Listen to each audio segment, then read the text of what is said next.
Hi everyone! Happy Saturday! So, today's video is ituturo ko kayo dito sa bahay na nirentahan namin for almost 1 year na kasi nag-start ako dito February 7.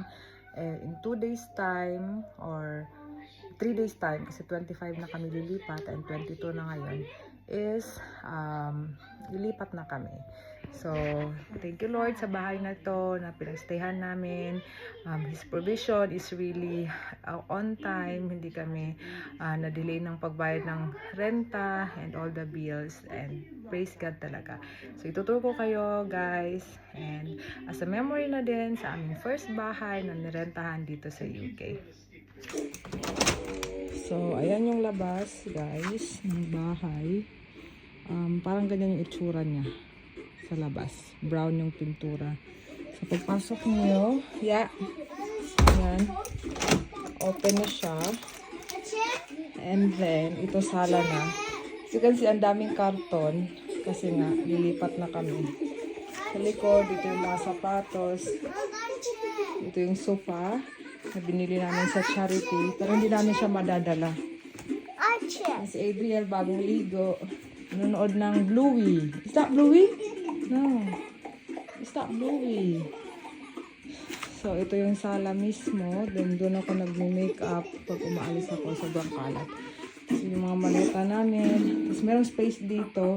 Ito namin ilagay yung Christmas tree noong December. And doon mga frame. Pero tinanggal na namin siya. And then, meron siyang pa-curve na ganyan. Yan. May pa-curve. Parang division siya na living room to at doon dining. Yes. Ayan yung fridge namin. So, may space dyan. Dati, laruan place area na ni Adriel. Pero, ginawa ni Dada na parang study area niya. So, ayan. Yung ano niya, yung space. And then, ito may storage dyan. Kaso, lahat yan, na ano na namin siya, naligpit na namin. Naligpit na ni Daddy. So, ayan, wala na siyang laman. So, ayan na siya. Ito yung dining table na binili ko din sa charity. Sana madala namin to. Ayan, buong. Tapos ito, heater.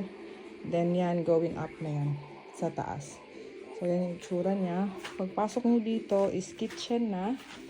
So, yan ang aming kitchen. Sobrang gulo. Ito ang aming gamit, gas.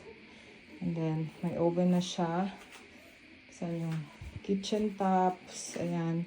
Tapos may mga ayan, waste yan. Na food waste kasi i-separate ang food waste sa general waste. Pati sa recycle. Bawal yan dito na ipag-mix kasi hindi ko kolektahin yung garbage na. Ayan yung countertop namin. Meron ito, frito na ito yung ginagamit namin dati nung wala pa kaming fridge. So, ayan. Wala din yung laman. Ito, mga laman yan. 3 drawers. O sa likod, ito, yan, pupunin namin yan. Mga laman yan. Dito, ayan, halos wala na siya. Tapos maglilinis na lang kami pag lumipat na. Tapos ito, isa sa mga kitchen tops din, dun sa ilalim, mga lagayan ng kaldero at bigas. So, ayan yung itsura niya. Then, may pintuan papunta ng CR. So, ito, free na din to. Ayan, natapos na yung nilabhan ko. Close na natin. Free na din to, na dito na siya. And, yan yung mga sabon dyan. Ayan, sa taas. Then, ito lagayan namin ng mga labahin. Tapos, sabit dito, sabit doon. Tapos, yan. Tapos, CR na. May, ano yan siya? Yan, CR. Ayan. Kakatapos ko lang mag-scrub. Ayan. Medyo okay yung ano natin. Hi! So, ayan. Bagong ligo si Adriel. Wala na kami. Hindi niya nagpapump yung Aveeno, kaya inopen ko na. So, kakalinis ko lang din yan. And then, dito na yung bathtub. Kakaligo lang ni Adriel. Yun yung panglinis ko. So, ayan. Dito sa first floor. Then, pagkakyat ko sa second floor. So, ayan. dalawang kwarto dito. Ito yung first room. Tingnan nyo ang kalat. Nakakarton na yung mga dadalhin namin. Doon kami nagsasampay. And then, tatanggalin pa yung mga sticker sa wall at mag-general cleaning pa kami. Merong 3 na cabinet. Doon, ano yan, boiler. So, ayan. Ano na siya. Tapos itong sofa bed na bigay ni Ate Love, ewan ko kung madadala namin siya.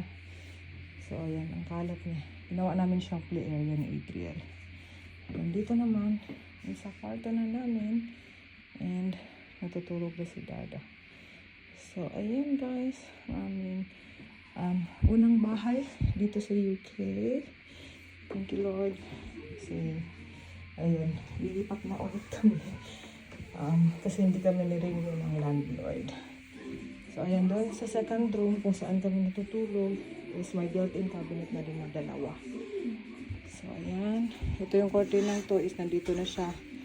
Pagdating, and sa likod pala guys is pag open mo doon sa may laundry, ito meron konting pag-garden na pwede ka mag-barbecue pag summer, upo-upo, magkakape. And sa lilipatan namin is meron din ganito. So, sana magamit namin at makabili kami ng table pang labas. Ayan, the sun is out. So, ayan guys, ang aming unang bahay na tinirhan dito sa UK. Ang narintahan namin and ang binayaran, ang monthly namin dito is £925 o hindi pa kasama yung kuryente, gas, electric, water, internet at council tax. So, ang daming babayaran talaga monthly dito. But glory to God kasi nga He provides. So, ayun guys. Thank you so much for watching. And tuloy-tuloy lang aming pag-i-empake kasi nga 3 days na lang is lilipat na kami. Ayan.